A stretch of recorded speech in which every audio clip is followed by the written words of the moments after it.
到了恋爱的年纪，到现在也不知伊是啥物滋味。虽然阮的年纪也可无几岁，阮嘛听见别人有讲过，现在的社会含情有真多，尤其是男人的喜怒白插话。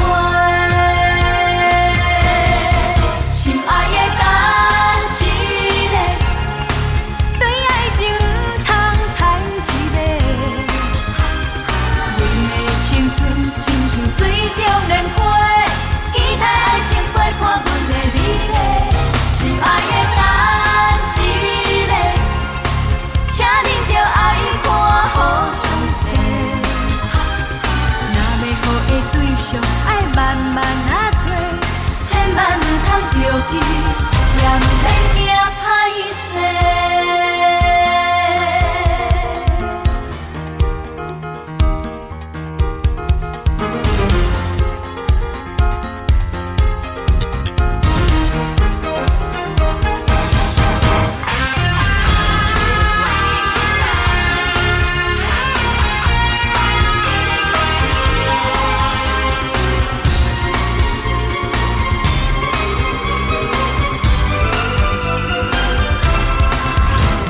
虽然阮的年纪也可无几岁，阮嘛听见别人有讲过，现在的社会含情有真多，尤其是男人的喜怒。